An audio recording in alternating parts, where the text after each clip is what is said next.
llama Soporte Nutricional en el Paciente Quirúrgico, presentado por la nutricionista Daniela Briones. Daniela es nutricionista, diplomado de nutrición en gastroenterología, diplomado en trastornos de la conducta alimentaria, diplomado en soporte nutricional hospitalario. Adscrita a la unidad de diabetes, nutricionista clínico de cirugía y jefe subrogante de la unidad de alimentación del Hospital Dr. Carlos Cisternas de Calama. Muy buenas noches, Daniela. Buenas noches.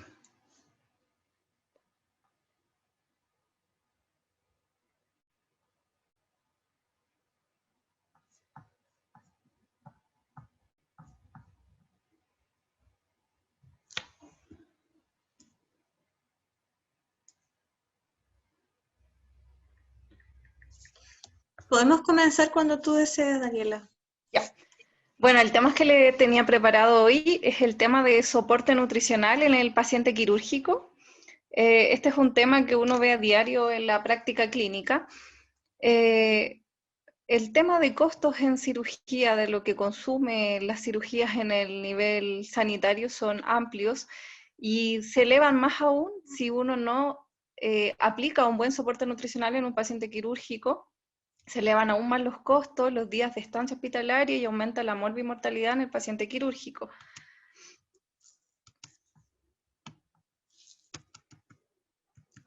Bueno, los temas que vamos a ver a lo largo de esta presentación es el tema de desnutrición y cirugía, paciente quirúrgico, por qué es necesario el soporte nutricional en estos pacientes, soporte nutricional pre y posoperatorio, cómo identificar al paciente que necesita soporte nutricional, tipos de soporte nutricional, qué vías emplear y fórmulas específicas. Bueno, el tema de nutrición en el paciente quirúrgico es un tema que se ha estudiado por bastantes años. Hay evidencia clínica como las guías ESPEN que publicaron nutrición en cirugía, ¿cierto? Que fue publicada en el año 2019. Hay review que revisan bibliografía desde los años 1900 en adelante. Entonces hay harta evidencia de la nutrición en torno al paciente quirúrgico. Desnutrición y cirugía. Bueno, la cirugía representa una injuria en el paciente, inclusive si es una cirugía electiva, si es una cirugía de menor complejidad, y en pacientes propensos, generalmente en una cirugía los pacientes tienen alteraciones del estado nutricional, esto aumenta las complicaciones infecciosas, cardiorrespiratorias, y esto conlleva una mayor morbimortalidad y prolongación de la estancia hospitalaria. Entonces la desnutrición en estos pacientes quirúrgicos entorpece la respuesta inmune y modifica la respuesta inflamatoria, aumentando las complicaciones en este tipo de pacientes y por lo tanto, en consecuencia, disminuye la síntesis y regeneración de tejido y disminuye la lucha del paciente contra la infección. Bueno, el paciente que es sometido a una cirugía generalmente es sometido a un ayuno preoperatorio prolongado. Esto provoca en el paciente una respuesta integrada del sistema nervioso simpático y de las hormonas de regulación a través del sistema endocrino, a través del eje hipotálamo-hipófisis. Se liberan hormonas y citoquinas inflamatorias, se liberan hormonas como el glucagón, catecolaminas, cortisol, renina. Todas estas hormonas llevan a que el paciente aumente su glucogenólisis, su lipólisis y su rápida proteólisis. Además, ¿cierto?, de una elevación de interleuquina 1 y 6 que son proinflamatorias y el factor de necrosis tumoral alfa. Estas hormonas, estos procesos metabólicos, glucogenólisis, lipólisis y rápida proteólisis en el paciente nos llevan a un balance nitrogenado negativo. Estos provocan cambios metabólicos intermediarios, se liberan aminoácidos y ácidos grasos libres, hay hiperglicemia y resistencia a la insulina en el paciente. La excreción de nitrógeno ureico si no existe un aporte exógeno de aminoácidos. Todo este sistema integrado de respuesta en un paciente en estrés quirúrgico disminuye la síntesis de proteínas reactantes de fase aguda, células blancas, fibroblastos, colágeno y otros componentes celulares necesarios para la correcta cicatrización. Esto es un poco para como ambientarnos en el tema de lo que pasa, ¿cierto?, una vez que un paciente es sometido a un ayuno preoperatorio prolongado. Estos cambios metabólicos provocan resistencia a la insulina en el paciente, hiperglicemia posoperatoria y suele durar incluso 2 o 3 semanas, inclusive en cirugías no complicadas, independiente del estado nutricional previo. Actualmente se evalúan medidas para tratar de evitar estos cambios metabólicos, medidas que consideran la analgesia, la anestesia epidural y la administración preoperatoria de hidratos de carbono en lugar de un ayuno preoperatorio prolongado. ¿Cuándo administrar esto? La noche previa, 2 horas antes. En el paciente quirúrgico, ¿cierto? Es un paciente que recibe una agresión, esto es para resumir, hay liberación de hormonas y citoquinas, disminuye la respuesta inmune y la recuperación. Estos cambios metabólicos que vimos se ven inducidos por la cirugía y las prácticas perioperatorias de rutina. Todo esto conlleva un catabolismo en nuestros pacientes y es necesario recordar que para la recuperación y curación de la herida quirúrgica es necesario un estado anabólico. Los objetivos del soporte nutricional perioperatorio es minimizar el balance proteico negativo, evitar la desnutrición y depleción de reservas energéticas, mantener la masa magra, mantener la función inmune y cognitiva y mejorar la recuperación postoperatoria. Para minimizar el estado catabólico, reducir el estrés de la cirugía. ¿Cómo podemos hacer esto? Bueno, actualmente existen varios protocolos que tratan, ¿cierto?, de mejorar o tener una recuperación avanzada del paciente una vez que es sometido a cirugía. Entre estos se encuentran los protocolos ERAS, protocolos Fast Track y recomendaciones de la Sociedad Americana de Anestesiología. Bueno, estos consideran 5 aspectos: la medicación postquirúrgica, el balance hídrico en la cirugía, la analgesia, el soporte nutricional y la movilización precoz. Marqué el soporte nutricional porque es ahí donde, ¿cierto?, nosotros como profesionales nos atañe directamente. El soporte nutricional perioperatorio en el pre y posoperatorio. El ayuno perioperatorio es innecesario en muchos casos. La idea es evitar largos periodos de ayuno. El protocolo ERAS propone líquidos hasta 2 horas antes y sólidos hasta 6 horas antes de la cirugía con un nivel de evidencia graduada. Y en el postoperatorio, idealmente comenzar el soporte nutricional y en las primeras 24 a 48 horas, iniciar idealmente con líquidos enriquecidos con hidratos de carbono, suplementos nutricionales orales, fórmulas enterales o directamente con alimentos sólidos, y eso va a depender de la cirugía que se le realizó al paciente. En el postoperatorio, si nosotros iniciamos un soporte nutricional en las primeras 24 o 48 horas, ya estamos modulando la respuesta metabólica al estrés y logramos controlar la resistencia a la insulina postoperatoria. Si nosotros a un paciente que es operado y lo seguimos manteniendo como en las rutinas, las prácticas rutinarias de alimentar el primer día al paciente en un régimen hídrico que solo aporta agua y no aporta ningún tipo de nutriente y lo retrasamos hasta 3 días, donde recién a veces en el tercer día se entregan alimentos con mayor aporte calórico y proteico, lo único que hacemos es alargar la respuesta metabólica al estrés, seguimos manteniendo al paciente resistencia a la insulina postoperatoria y por ende estamos retardando su recuperación, retardando su cicatrización y también retardando el alta.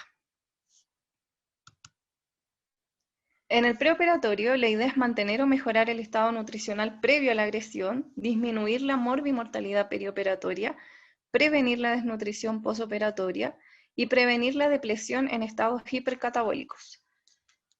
Los pacientes que se pueden beneficiar del soporte nutricional preoperatorio son los pacientes muy desnutridos y pacientes con alto riesgo de desarrollar desnutrición. ¿Qué hacer en pacientes muy malnutridos? Idealmente, y esto es lo que yo alguna vez comenté en un live, generalmente los pacientes que uno ve en los hospitales, generalmente son pacientes que ingresan a la urgencia, ingresan de urgencia, por lo tanto no hay una evaluación nutricional previa antes de someterlo a la cirugía, uno ya lo pesquisa cuando está en el servicio y ya fue intervenido. Esto sería ideal cuando las cirugías son programadas, son cirugías que el paciente se está informado que se va a operar en un mes, hacer una evaluación nutricional previa, y la idea es iniciar un soporte nutricional por lo menos 10 a 15 días antes y retrasar la cirugía si fuese necesario. El soporte, nutrición enteral o nutrición parenteral, esto va a depender si tenemos el tracto digestivo funcional, pensamos en nutrición enteral, y si existe una contraindicación absoluta de utilizar el tracto gastrointestinal, o como complementaria si no se cubren requerimientos nutricionales por la vía enteral. Pensamos en nutrición parenteral. En el posoperatorio, en la práctica quirúrgica se aconseja aplicar protocolos que aseguren la ingesta oral en un periodo de 1 a 3 días. O sea, es la idea de que un paciente se opera y uno logre alcance los requerimientos calóricos proteicos entre 1 a 3 días. Por lo tanto, no hay lugar para la nutrición artificial perioperatoria si logramos ese objetivo. Solo un pequeño grupo de pacientes se beneficia de dicha terapia, me refiero a nutrición artificial, son aquellos que presentan riesgo de desarrollar complicaciones postquirúrgicas. ¿Cuándo es necesario instaurar un soporte nutricional artificial? Si la ingesta oral está contraindicada, mayor a 7 días, si la ingesta oral es menor al 60% de los requerimientos nutricionales en un plazo máximo de 10 días, y para los pacientes que requieren nutrición artificial, en el posoperatorio la nutrición enteral es la primera opción si no existe contraindicación de utilizar el tracto gastrointestinal. En pacientes con complicaciones posoperatorias que alteran la función gastrointestinal y que no pueden recibir y absorber en cantidades adecuadas de alimentación por vía oral o enteral en al menos 7 días, el soporte es nutrición parenteral, y si es menor a 7 días, pensamos en una nutrición parenteral periférica. ¿Cómo identificamos al paciente que necesita soporte nutricional? La idea es hacer una evaluación integral.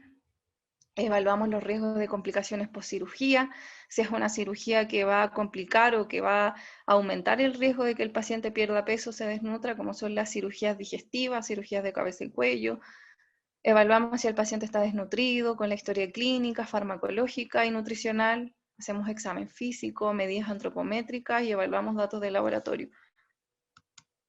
Los métodos de cribado nutricional, las guías ESPEN, Nutrición Clínica en Cirugía, proponen el Nutritional Risk Screening y un método validado por la mayoría de la población científica, que es la valoración global subjetiva.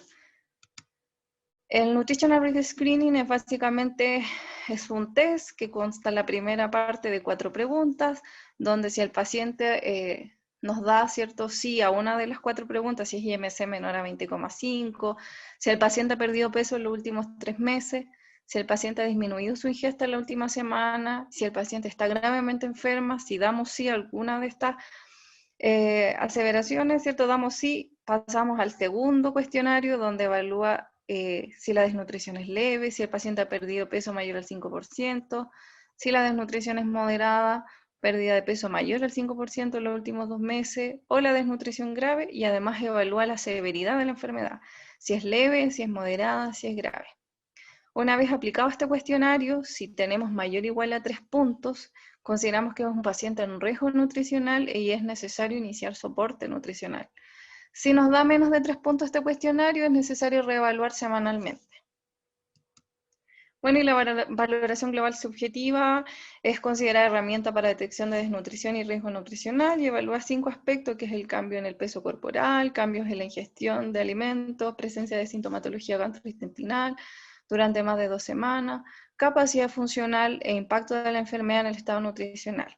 Incluye un examen físico para evaluar las reservas musculares y tejido adiposo, y la valoración global subjetiva tiene una sensibilidad de un 82% y una especificidad de un 72%.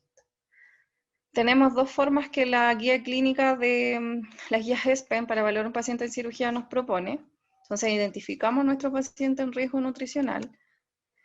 Y como les decía, hay cirugías que tienen mayor riesgo de malnutrición, que son las cirugías de aparato digestivo, por ejemplo, lesiones traumáticas de cabeza y cuello, cirugía de maxilofacial, estenosis parcial del esófago.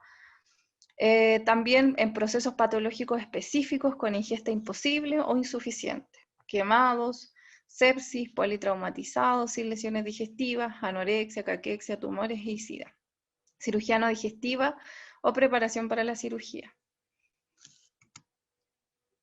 Cirugías que se mantiene el aparato digestivo anatómicamente alterado pero funcionalmente intacto, resecciones por ejemplo parciales de intestino, síndrome de intestino corto, fístulas de intestino delgado, postquirúrgico de cirugía digestiva alta, esófago, estómago o páncreas. Todas estas son cirugías que representan un mayor riesgo de malnutrición.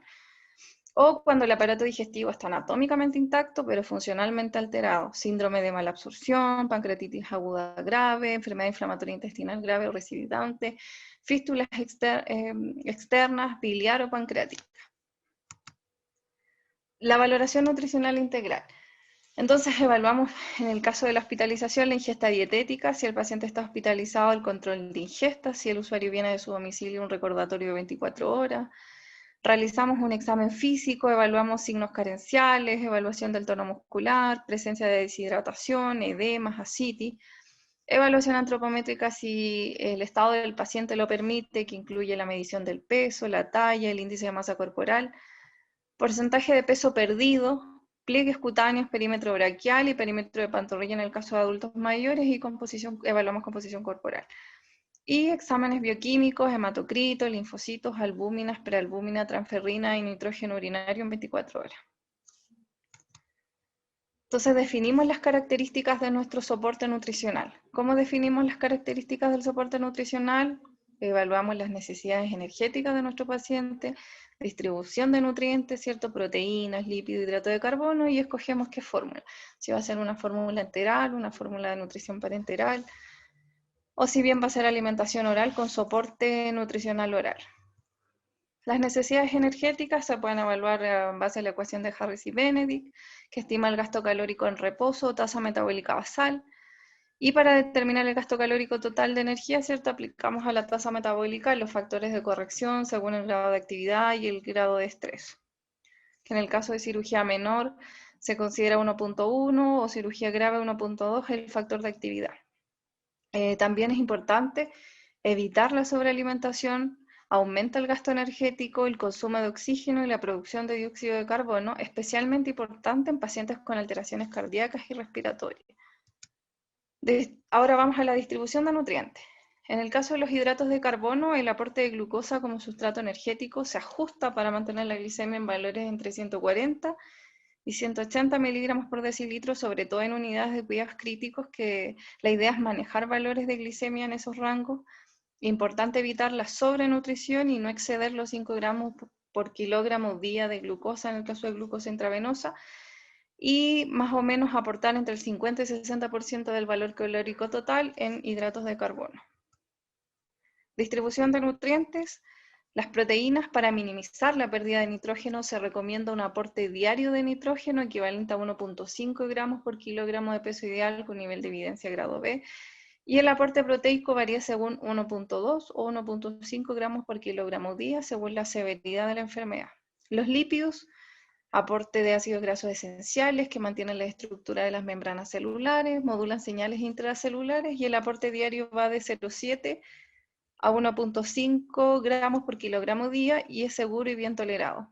En el caso de las nutriciones parenterales, solo si hay hipertrigliceridemia mayor a 400 miligramos, se retirará o se disminuirá su aporte de nutrición parenteral, y eso varía también del protocolo interno que tenga cada unidad. Hay hospitales que recién retiran, por ejemplo, el aporte de lípidos en nutriciones parenterales con triglicéridos mayores a 800, algunos ya mayores a 400, entregan lípidos día por medio, según si son bolsas de prellenado, mezclan o no mezclan la cámara de lípido. Eso varía según la unidad y el protocolo que tenga la unidad específica donde ustedes se desenvuelvan. El tipo de fórmula, el soporte ya sea nutrición enteral o nutrición parenteral. En cirugía idealmente debiésemos seleccionar fórmulas, si es que tenemos cierto al alcance, con adición de inmunonutrientes como glutamina, arginina, ácidos grasos omega 3, nucleótidos. Todos estos nutrientes son condicionalmente esenciales. ¿Qué significa? Que nosotros los sintetizamos de forma endógena, pero cuando los requerimientos superan la síntesis endógena los consideramos esenciales, que esto pasa, ¿cierto?, en situaciones de estrés. El tema de la glutamina, la arginina, los ácidos grasos y nucleótidos han tenido evidencia reciente, todavía es contradictoria, por ejemplo, en el caso de la glutamina. Todavía se está evaluando si la glutamina disminuye o no disminuye la tasa de mortalidad, si es mejor aplicarla, ¿cierto?, vía enteral o vía parenteral. Pero lo que sí está claro es que la glutamina sí es el nutriente esencial de los enterocitos, ayuda al recambio celular, mantiene la barrera intestinal. Entonces sí es una opción cuando uno de repente quiere partir una nutrición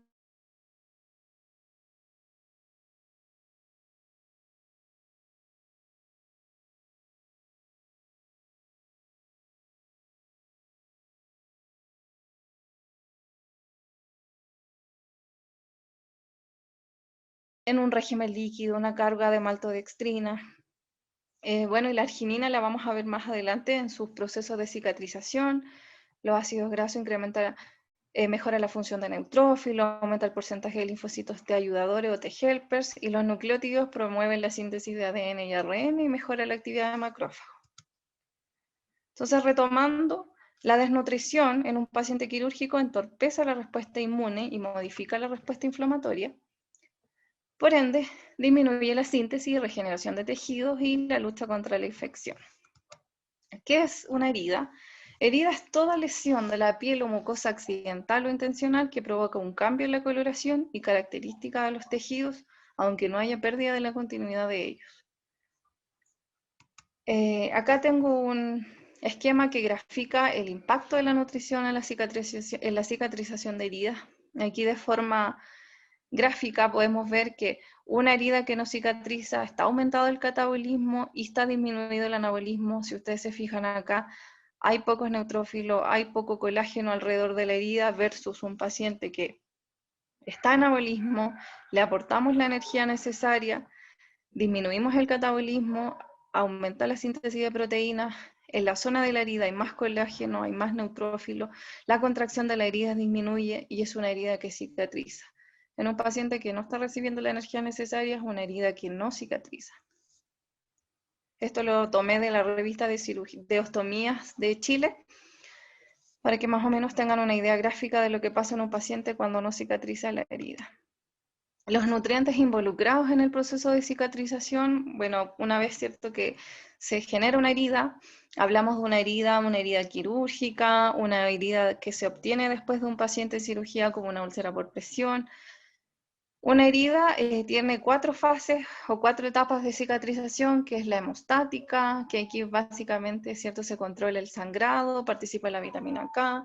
Una etapa inflamatoria donde más que nada es defensa antibacteriana, migran neutrófilos a la herida y eliminamos todo tipo de bacterias y preparamos la herida para el nuevo tejido, y aquí participan las vitaminas C, vitamina A, vitamina B, vitamina E. Y la etapa proliferativa, donde tenemos tejido de granulación, tejido rojo, donde formamos neovascularización. Participan aquí las vitaminas A, vitamina B, vitamina C, vitamina D, vitamina E. Y finalmente la etapa de remodelación, que depende de la cirugía, puede tardar inclusive hasta 2 años. Aquí se entrelazan ya las fibras de colágeno, ¿cierto? Se remodela la cicatrización. Y aquí participan las vitaminas A, vitamina B y vitamina C. Bueno, el rol de la nutrición, generalmente en las unidades críticas, en pacientes que son operados en cirugías graves, los pacientes que caen en las unidades de UCI, más o menos el 20% de esos pacientes genera o desarrolla úlceras por presión, y eso también pasa a nivel cierto de servicios de cirugía, cuando el paciente no se va de alta, no tiene movilización precoz, y en algunos casos he visto que hasta se terminan postrando, que no se mueven, no hay movilización y terminan al final desarrollando úlceras por presión. Entonces sumamos una complicación más, sumado a que pueden tener una herida por cirugía. Entonces acá encontré en unas guías clínicas internacionales el rol de la nutrición para prevenir las úlceras por presión, donde destacan que el aporte de proteínas debe ser de 1.2 a 1.5 gramos por kilogramo día. Este soporte nutricional debe aportar carbohidratos con control glicémico, como lo habíamos visto, idealmente ojalá mantener la glicemia entre 140 y 160 miligramos por decilitro. Fluidos, aportar agua, por lo menos 1 ml por caloría o más, vitaminas liposolubles, A, D, E y K, y suplementación, ya sea suplementación enteral o parenteral, depende del caso. Otro artículo de revisión, un review, que se publicó en la revista chilena de nutrición en el 2019, 2 sociedades, el panel de Estados Unidos y el panel europeo de prevención de úlceras por presión, recomiendan un aporte calórico de 30 a 35 kilocalorías por kilogramo de peso corporal para las úlceras por presión. Estas necesidades deben ser ajustadas en base al número y tamaño de las heridas, teniendo en consideración la edad del paciente, el estado clínico, nutricional y las comorbilidades asociadas. Esta misma guía, este mismo review, no se recomiendan los hidratos de carbono simple en pacientes con heridas crónicas, debido a que se ha documentado que la glicación avanzada está relacionada con una disminución del recambio del colágeno tipo 1, lo cual afectaría de manera negativa la fase de granulación. Se sugiere que el balance de nitrógeno podría ser una metodología útil para estimar los requerimientos de proteína en estos pacientes.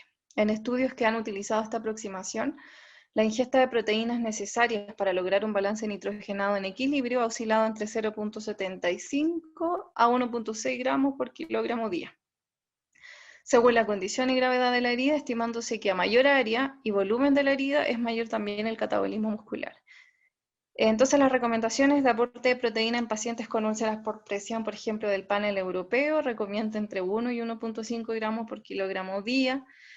El panel nacional, que es de Estados Unidos, recomienda entre 1.2 y 1.5 gramos por kilogramo día. Y la Agencia de Investigación y Calidad Sanitaria recomienda de 1.25 hasta 1.5 e inclusive hasta 2 gramos de proteína en algunos casos. La ingesta de líquidos, como ya lo recomendaban las otras guías también, es fundamental. La ingesta de lípidos es fundamental ya que ayuda a regenerar un balance energético adecuado. Esto facilita, ¿cierto?, que las proteínas cumplan su rol estructural para apoyar el proceso de cicatrización. Si un paciente no lo tengo en anabolismo, no le aporta las energías necesarias, las proteínas no se van a ir a síntesis o cicatrización de heridas, sino que se van a ir a cumplir otros roles. La idea es promover un estado de anabolismo para que efectivamente las proteínas cumplan su rol estructural. Los micronutrientes, en el caso de la vitamina C, es primordial para una cicatrización adecuada debido a su efecto antioxidante, ya que promueve la síntesis de colágeno, observándose alteraciones en la cicatrización cuando hay deficiencia de vitamina C. Los estudios sobre los requerimientos de vitamina C en pacientes con heridas crónicas son escasos. Los requerimientos estimados para estos pacientes son de 500 miligramos día, mientras que la RDA de vitamina C es de 60 a 75 miligramos día.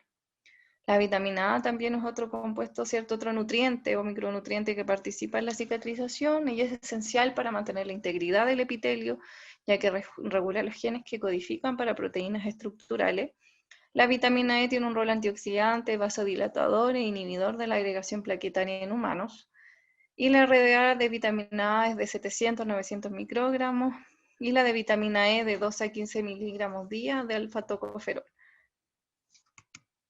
El zinc, que es otro de los cofactores que participan en la cicatrización de heridas, regula la función inmunológica y la regeneración celular. Por ello, una ingesta adecuada es relevante en pacientes con heridas crónicas. Además, se ha relacionado su déficit con mayores tiempos de cicatrización de heridas y la RDI de zinc oscila entre de 8 a 11 miligramos día en sujetos sanos. Además, el selenio, otro cofactor en la cicatrización de heridas, promueve el crecimiento celular, la angiogénesis y regula la apoptosis celular. Por otra parte, tiene funciones antioxidantes.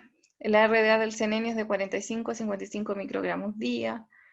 El cobre también posee funciones catalíticas y su déficit está relacionado con defectos en la generación del tejido conectivo y problemas vasculares. Y la RDA del cobre es de 900 microgramos día. Se recomienda que se asegure la ingesta de vitaminas y minerales de acuerdo por lo menos con la base o la recomendación mínima de la RDA. En cuanto a la hidratación, el agua tiene múltiples funciones, dentro de ellas, ¿cierto?, está mantener la turgencia de la piel, promover la eficiencia circulatoria y mantener la homeostasis, entre otras funciones. Y la recomendación, como ya lo vimos en las otras guías clínicas, es también de 1 ml por kilocaloría o 30 ml por kilogramos día, o sea, si damos 2.000 calorías, entregamos 2.000 ml.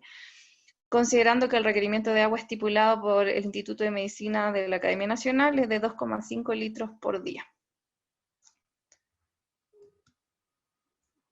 Aquí hay una publicación de heridas, ¿cierto?, de la cicatrización de heridas. Si los micronutrientes, la arginina y la glutamina, es una herramienta para prevenir, ¿cierto?, prevenir y el tratamiento de diferentes tipos de heridas. La glutamina y los micronutrientes antioxidantes, vitamina C, E y zinc, selenio y cobre, pueden mejorar la curación de heridas quirúrgicas traumáticas y quemaduras. Esta publicación, dentro de las directrices futuras, dice que evidencia considerable sugiere que las formulaciones indicadas especialmente para pacientes críticos apoyen la curación de las úlceras por presión y la curación de heridas quirúrgicas y quemaduras. Sin embargo, su composición óptima con respecto a la dosis de componentes individuales se debe determinar en futuros estudios. Otros ensayos bien diseñados debiesen investigar el impacto de ciertos nutrientes para la prevención de úlceras por presión y para la curación de heridas quirúrgicas en sujetos sanos. Bueno, acá hay una publicación en la Revista Española de Cirugía donde querían estudiar o evaluar básicamente si la arginina favorece la cicatrización de las anastomosis cólicas experimentales, pero las argininas se sabe y está como más estudiado, ¿cierto?, su influencia en la cicatrización del tejido, pero no se estudia mucho cómo cicatriza o si ayuda en la cicatrización, ¿cierto?, de cirugías o heridas internas como son las anastomosis cólicas. Bueno, acá se hizo un estudio con 3 grupos de ratas Wistar, 20 ratas en cada grupo, y a cada rata se les suplementó con nutrición parenteral con distintas concentraciones de L-arginina, aproximadamente 3 gramos por litro en un grupo, en el otro grupo 7 gramos por litro y en el otro grupo 13 gramos de arginina por litro de nutrición parenteral. Los resultados de esta publicación, de este estudio, dice que la presión de rotura, la hidroxiprolina, así como el grado de epitelización, fibrosis y neovascularización de las anastomosis fueron mayores de forma significativa en los grupos que recibieron mayor concentración de L-arginina en la nutrición. Conclusión de este estudio, esta publicación, es que el suplemento de L-arginina en la nutrición parenteral de ratas Wistar mejora de forma significativa la cicatrización de las anastomosis cólicas experimentales, como se demuestra con las medidas de presión, la concentración de hidroxiprolina y los criterios histológicos. Cuando hablo de las medidas de presión, en este estudio lo que hacen es aplicar presión sobre la anastomosis y ver hasta qué punto aplican azul de metileno en suero fisiológico y ver hasta qué punto hay salida, ¿cierto?, de ese azul de metileno, y si es en la anastomosis o fuera de la anastomosis. Entonces, cuando evalúan presión de rotura, es a cuánto es lo que resiste esa anastomosis a la presión que ellos aplican. Bueno, acá les quiero presentar un caso clínico que yo realicé en la unidad de cirugía cuando me desempeñaba. Era una paciente femenina de 71 años, tenía un diagnóstico de una herida de pared abdominal postoperada de hernia inguinal gigante, antecedentes mórbidos, solo tenía hipertensión arterial, y cuando yo la recibí en mi servicio, ella ya había sido operada, ¿cierto?, intervenida, y venía con una albúmina postcirugía de 2,8 gramos por decilitro, y su índice de masa corporal era de 28 kilogramos metro cuadrado. Bueno, aquí les presento la herida postoperatoria de una semana, o sea, a la primera semana postoperatoria. Era una herida, si ustedes ven, es bastante grande. Si era una paciente que presentaba sobrepeso o estaba en el límite porque era adulto mayor y su IMC está en el límite, si revisamos es 28 y en el adulto mayor es hasta 27,9, está normal, límite superior o sobrepeso. Su albúmina estaba en 2,8, ¿cierto? Hay depleción proteica visceral. Bueno, también recordar que la albúmina no es un indicador único de depleción proteica visceral, porque es un parámetro muy sensible, ¿cierto?, cuando hay otras patologías, cuando hay, por ejemplo, enfermedad crónica o daño hepático crónico, cuando hay edema, cuando es un paciente crítico, que no es el caso de esta paciente. Como les dije, solo tenía antecedentes mórbidos y hipertensión arterial. La herida postoperatoria, entonces, a la primera semana es bastante grande. Si ustedes se fijan, alguna colega la semana pasada decía, esto no es algo fuerte del nutricionista, siempre hay que tener ayuda de la enfermera, que nos diga, ¿cierto?, en cómo va la herida, en qué condición está, en qué etapa, porque si ustedes vimos hay 4 etapas de la herida, que aquí claramente, por ejemplo, en la segunda semana postoperatoria, que fue más o menos la segunda o tercera semana, se ve tejido rojo, que corresponde a tejido granulatorio, que es más o menos la fase 3 de la cicatrización. En esta paciente, si bien estaba con estado nutricional normal, pero había una depleción proteica visceral, ella se podía alimentar de forma vía oral, pero la alimentación del hospital, como muchos saben, a veces no es hipercalórica, no es hiperproteica. Entonces yo me vi en la necesidad de suplementación vía oral, apliqué fórmulas completas, hipercalóricas, hiperproteicas, sumado a suplementación específica para herida.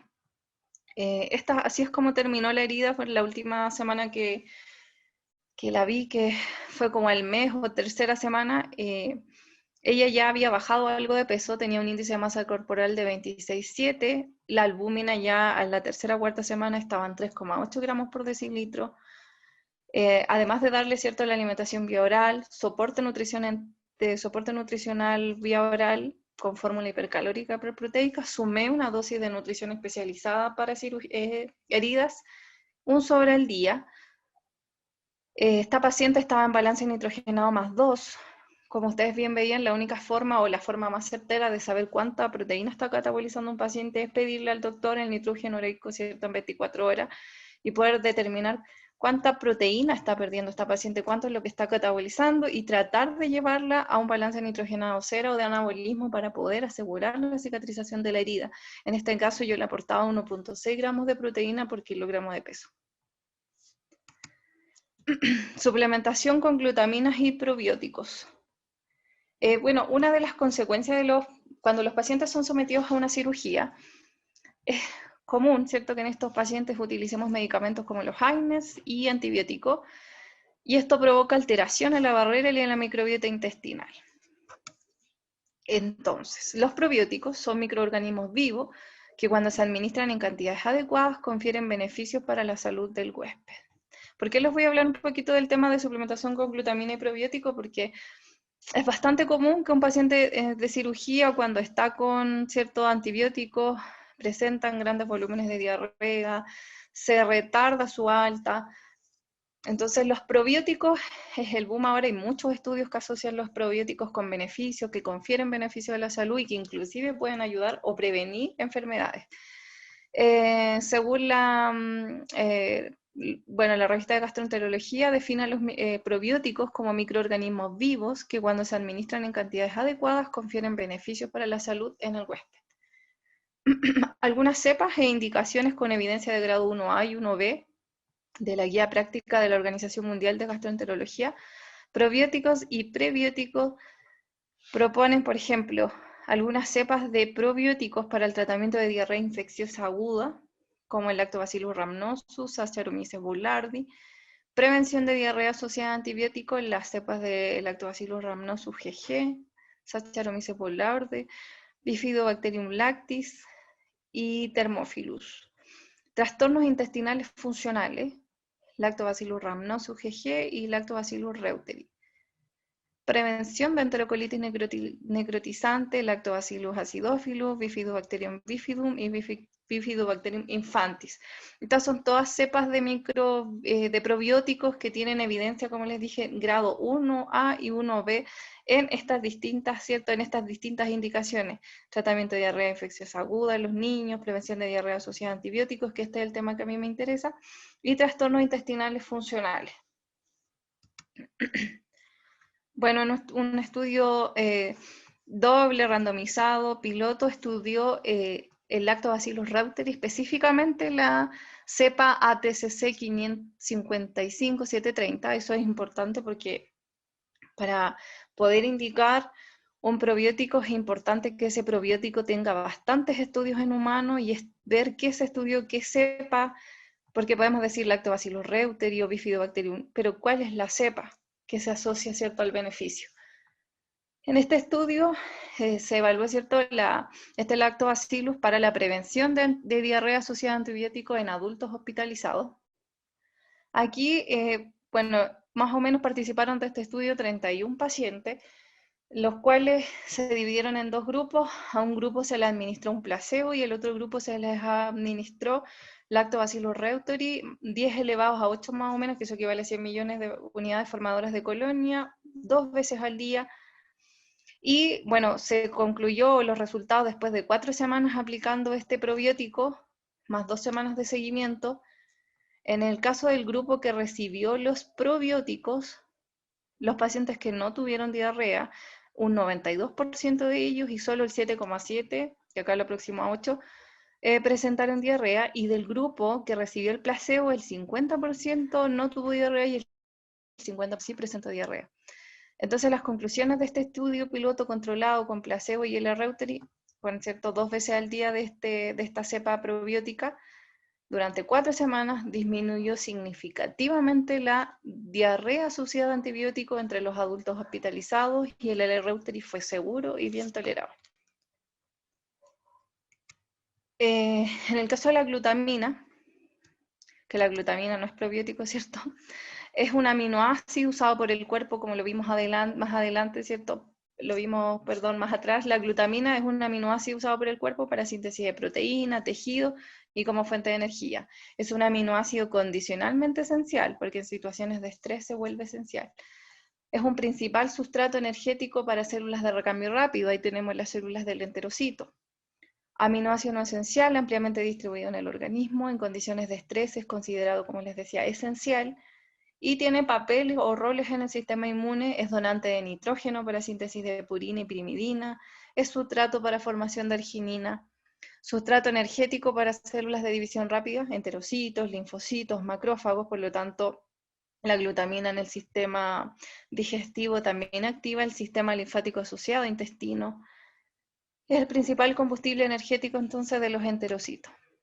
En la vía enteral, la glutamina reduce la permeabilidad intestinal y disminuye la translocación bacteriana, que eso es un factor muy importante, ¿cierto? Los pacientes que están en ayuno o que no estén recibiendo nada vía enteral, es importante mantener una nutrición enteral trófica o una adición de glutaminas con probióticos para mantener, ¿cierto?, la barrera intestinal y disminuir la translocación bacteriana.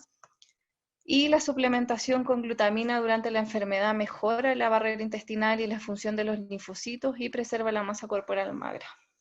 Entonces acá tenemos una imagen ilustrativa bien bonita del epitelio intestinal, ¿cierto? Acá tenemos en el moco externo, tenemos las bacterias que viven, ¿cierto?, en el intestino, que pueden ser las comensales, o bien cuando hay un paciente ¿cierto?, que está ingiriendo antibióticos, tenemos, ¿cierto?, menos bacterias comensales, porque el antibiótico no distingue entre una comensal y una oportunista, tenemos menos microbiota, y al tener menos microbiota debilitamos el sistema inmune.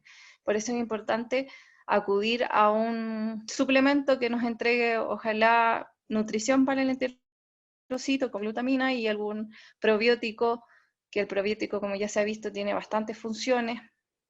Entre esas, mantener la composición de la barrera intestinal, evitar la translocación bacteriana y evitar que bacterias oportunistas ingresen ¿cierto?, a la lámina propia. Entonces, glutamina en combinación del probiótico L-Reuteri.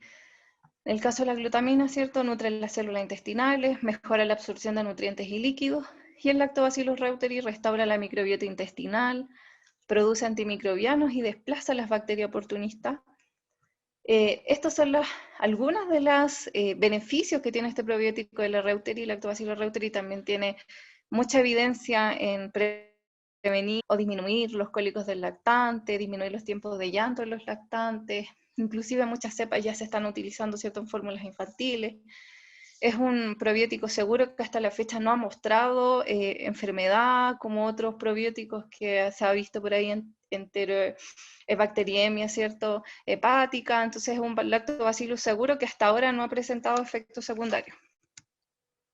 Como conclusión, o conclusiones, ¿cierto?, de esta presentación, la evaluación nutricional debe ser implementada en la evaluación perioperatoria con el objetivo de conocer el estado nutricional de los pacientes que van a ser sometidos a un procedimiento quirúrgico e implementar un adecuado soporte nutricional y así disminuir la morbimortalidad y la estancia hospitalaria de estos pacientes. Se debe abandonar la idea de un ayuno prolongado de paciente para obtener mejores resultados postquirúrgicos. El ayuno, lejos de ser un beneficio, conduce a una serie de alteraciones fisiopatológicas, que fue la que vimos, ¿cierto?, en la presentación, que aumentan el riesgo de infecciones, sepsis e insuficiencia multiorgánica. Los pacientes con desnutrición grave y disfunción gastrointestinal son quienes se les debe realizar intervenciones quirúrgicas complejas. Se pueden beneficiar de nutrición enteral preoperatoria durante 7 a 10 días previos a la cirugía y se mantendrá cuando el paciente no puede ingerir alimentos vía oral hasta 5 o 7 días post-intervención quirúrgica. La administración perioperatoria de nutrición enteral enriquecida con inmunonutrientes reduce de manera significativa las infecciones postoperatorias y la estancia hospitalaria. Es importante entregar cada uno de los nutrientes protagonistas en el proceso de cicatrización para una pronta recuperación y disminuir las complicaciones y la estancia hospitalaria. Y finalmente, en pacientes críticos de UCI es importante iniciar una adecuada suplementación con glutamina y probióticos para prevenir la diarrea asociada a antibióticos y mantener la función intestinal de barrera y evitar la translocación bacteriana. Entonces, a la luz de la evidencia actual, debemos continuar realizando esfuerzos por derrumbar paradigmas aprendidos y practicados de manera tradicional, como es el ayuno preoperatorio prolongado, pero carentes de sustento científico, y cambiar así el manejo nutricional perioperatorio de nuestros pacientes con el fin de lograr la mejor recuperación postoperatoria. Algunas de las papers o estudios que utilicé en la presentación, y es eso. Gracias. Muchas gracias, Daniela, por tu excelente presentación. Ahora podemos dar paso a las preguntas. Les recuerdo que hay una sección donde dice preguntas y respuestas, y ahí pueden ir haciendo sus preguntas o sus consultas de algo de la presentación. Vamos a leer la primera que tenemos. Dice, ¿por qué estimar requerimientos con Harris-Benedict? Y para pacientes sobre 65 años, ¿cuál recomienda? Bueno, mira, obviamente Harris-Benedict es una fórmula que estima el requerimiento, no es que ese es el cierto del requerimiento que el paciente tiene, porque sabemos que la calorimetría indirecta es el gold estándar. Es una de las fórmulas que yo puse, pero hay muchas más, puede ser FAMOS, ONU, pero la idea es que se ajuste bien, se ajuste con el factor de enfermedad, o sea, el factor de actividad y el factor de estrés para poder estimar los requerimientos. Y como yo les explicaba, también la idea es corroborar si lo que yo estoy entregando al paciente es suficiente, como un balance nitrogenado, e ir evaluando, ¿cierto?, la albúmina o prealbúmina desde el inicio, a la semana o a las 2 semanas. Sabemos que en el caso, por ejemplo, de la albúmina, esta se regenera en 21 días, pero ir evaluando esos parámetros si efectivamente mi nutrición está siendo efectiva. Pero para la persona que pregunta por qué estimar requerimientos con Harris-Benedict, es un ejemplo. Si pueden utilizar otra fórmula, pero lo importante es aportarle, ojalá, las calorías adecuadas al paciente según la cirugía a la que es sometida, o si ya presenta una herida grande. Eso en general. ¿Se usa el peso actual o el peso ideal? Mira, depende. Si es un paciente que a mí me ha llegado muy enflaquecido, que tiene un peso muy equidistante del peso ideal, yo utilizo el peso real, obviamente con el objetivo de que el paciente esté en anabolismo y vaya a alcanzar en algún momento el peso ideal, pero es difícil en una hospitalización, si un paciente llega extremadamente desnutrido o en caquexia, que nosotros alcancemos un peso ideal. Pero si es un paciente, como les digo, desnutrido, enflaquecido, utilizo el peso real, si es muy equidistante del peso ideal, y si es un paciente obeso, utilizo peso ajustado, y si es un peso normal, utilizo su peso real. ¿Cuánto es la dosis de zinc recomendada o usas para una cirugía mayor? ¿Cuánto es la dosis de zinc recomendado o usas para una cirugía? Mira, generalmente el tema del zinc, como yo les decía, en la mayoría de las fórmulas no especifica cuánto zinc es lo que aporta.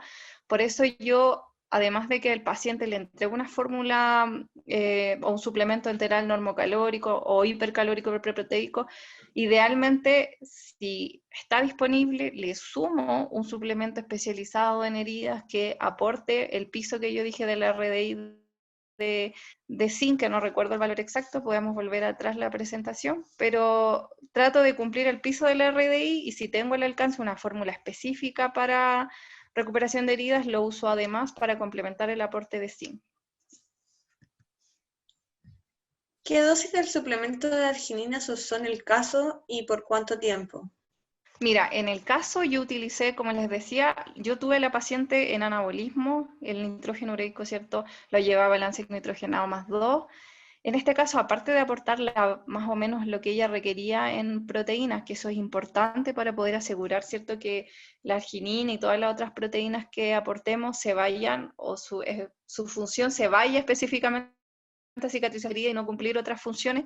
Es importante tener la base de tener al paciente en anabolismo. Entonces yo al principio administré 2 sobres de esa alimentación especializada, 2 sobres que me aportaban 14 gramos de arginina día, pero que en un total de todo mi aporte, entre la alimentación oral que yo le daba a la paciente, entre la alimentación del soporte, soporte enteral hipercalórico hiperproteico, sumado a las 2 dosis de suplementación especializada me daba un aporte total de 140 gramos de proteína día, aproximadamente 1.6 gramos de proteína por kilogramo de peso. La dosis recomendada de 2,5 litros de agua diarios, ¿es para pacientes con heridas, para pacientes sanos o para ambos? No, eso que yo dije que, recuerden que decía, las guías clínicas internacionales proponen un ml de agua por kilocaloría que yo entrego o más. O sea, si ustedes están entregando 3.000 calorías, son 3.000 agua y eso varía también, depende de la herida, si hay exudado, si estoy eliminando ciertos líquidos, pero más o menos proponen 1 ml por caloría o 35 ml por kilogramo de peso corporal día. Para proteínas se recomienda 15 gramos por kilogramo de peso ideal, grado B. ¿A qué se refiere este último? A ver, espérame, repetir la pregunta. La dosis recomendada para proteínas, no, Se era recomienda. 1.5. Para Perfecto. proteínas se recomienda 1.5 gramos por kilogramo de peso ideal, evidencia grado B. A eso me refiero, o sea que por lo menos en heridas se debe recomendar 1.5 gramos por kilogramo de peso ideal. Yo mostré en la presentación 3 grupos internacionales que proponen dosis de proteínas que varían entre 1.2 y 1.5 gramos, inclusive hasta 2 gramos de proteína por kilogramo de peso en algunos casos, y eso va a depender del tipo de herida que presenta el paciente, la profundidad de la herida, el estado de nutrición previo, si está desnutrido, si está normopeso. Aquí la misma persona que nos preguntó por la dosis de zinc recomendada para una cirugía mayor, pregunta por la dosis, me imagino que de zinc también, dice en parenteral. No sé si la persona que escribió esto quiere hacer una aclaración. Mira, yo en general he revisado algunas, bueno, yo he tenido la oportunidad solamente de utilizar nutriciones parenterales prellenadas, o sea que yo me adapto, ¿cierto?, a lo que ya entra en una bolsa de prellenado. Pero mira, en los casos ideales, los hospitales que se trabaja con nutrición parenteral magistral, que es cierto que esa se elabora en base a los requerimientos, ¿cierto?, a lo que requiere un paciente, perfectamente esa nutrición parenteral se le podría agregar la cantidad de zinc, ¿cierto?, cumpliendo la RDI. Nosotros cuando usas de parenteral de prellenado, adicionamos de forma externa, porque no vienen en las bolsas de prellenado, una ampolla de oligoelementos, que ahí viene el cobre, viene el zinc, viene el selenio, y además una ampolla de vitaminas, una ampolla de vitaminas liposolubles y una ampolla de vitaminas hidrosolubles, que en el fondo esa ampolla cumplen con la dosis mínima o la dosis diaria recomendada. Perfecto. Con esa última pregunta cerramos la ronda de preguntas y de dudas. Muchas gracias, Daniela, por tu excelente presentación. Para la gente que nos está preguntando, efectivamente el webinar queda grabado, después lo subimos a nuestras redes sociales y pueden acceder nuevamente a verlo las personas que quizás se tuvieron que salir o no se pudieron conectar. Pero de verdad que también hay mensajes de agradecimiento y te vuelvo a decir que muchas gracias también por conectarte y a toda la gente que nos acompañó también hoy día a esta hora. No sé si quieres agregar algo tú, Daniela. No, bueno, agradecer la invitación. Yo sé que a veces este es un tema que muchas veces pasa que de repente a nosotros como nutricionistas no nos consideran, ¿cierto?, tanto en el equipo. Es importante que los nutricionistas o los colegas, ¿cierto?, trabajen de la mano con el cirujano, que le preguntan a las enfermeras cómo es la herida, de qué característica, porque muchas veces llegan a los servicios de cirugía heridas crónicas, sobre todo en pacientes adultos mayores hay úlceras por presión, UPP, que eso es cierto generalmente en pacientes postrados, y a veces nos llegan ya al servicio en grado 4, cuando ya se ve cierto el tejido óseo, que ya es súper difícil ahí trabajar. Pero la idea es estar, ojalá en el servicio de cirugía, presente ahí con el médico, con la enfermera, que nos consideren. Y nuestra terapia es tan importante como la curación que haga la enfermera, es tan importante como el aseo quirúrgico que haga el doctor, porque sin una adecuada nutrición, todos los esfuerzos que haga el médico, que haga la enfermera, o inclusive ahora la terapia BOOM, ¿cierto?, que es el BAC, que es cierto, ejerce presión negativa sobre la herida y también ayuda al proceso de cicatrización, de verdad no son efectivas si el paciente no tiene una nutrición adecuada.